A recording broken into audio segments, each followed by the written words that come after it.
Okay, so now the biggest problem, biggest question I hear all the time is how do I find these clients that want to outsource? All my clients, they'll never spend $24,000 a year. Well, number one, that's bogus. Every single accountant we've trained on getting into the outsourcing business over the years when we had our training company doing this, which we still train a little bit. A couple times a year we'll do one-day classes on it. But every accountant we've ever talked to, they went home and got 2 clients in the next 10 days. If they actually sent a letter out to their clients and said, we'd like to take over your bookkeeping. There's so many people that hate their bookkeeper and you don't know about it. But here's the rest of the story. If they're one of these control freaks, and you know because they're not rich. Control freaks are never rich. But if they're one of these control freaks and they're doing their books themselves in the middle of the night because they want to understand it, they want to save money, they want to make sure nobody cheats them, this guy's not going to buy. If his wife's doing the books and it's how she sees herself as being valuable to the family, they're not going to buy because she doesn't want to lose her position of value.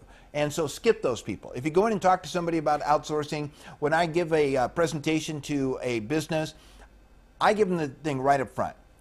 We can take your bookkeeping right out of your office, cut your cost, give you good numbers every day, but the most important thing, no more employee drama. And here's how we do it. And if they look interested, I'll show them in just a real brief on a yellow pad how we do the documents overnight around in a production circle. If they're not excited, you don't have a sale. But if they jump all over it, and most people who buy outsourcing figure it out in 5 minutes, and they're all over it. Oh my goodness, I'd love to get into this. Now, how do you find these people?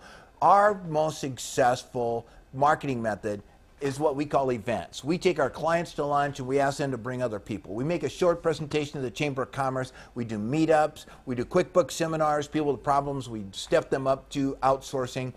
We do a lot of seminars on event marketing for accountants because it's real low pressure and you just make an announcement of what you do and those people in the room that have an interest come to you. There's no pushing or forcing of the entire project. The other thing that we can do is we find that we get 1/2 our clients from other accounting firms. So every time we're out on the street, and we're on a call or we're going out to see somebody, we always stop in to see 1 or 2 other accountants. And over the course of a couple of years, out of the 88 accountants around Lynn's office that are within 5 miles, she's been able to get 4 of them to send her an average of 5 clients a year each. I mean, my clients got trouble with QuickBooks. My clients got trouble with bookkeeping. I don't want to do it. I just like doing tax returns and pensions and that sort of thing. Will you take the client? So she gets a client that paid $1,100 to get a tax return done and gives us $24,000 to do their bookkeeping, and we're dropping 50% of the bottom line.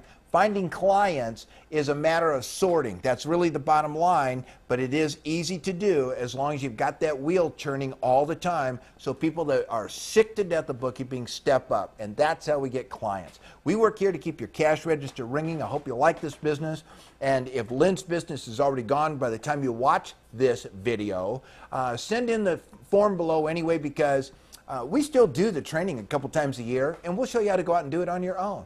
Thank you for watching.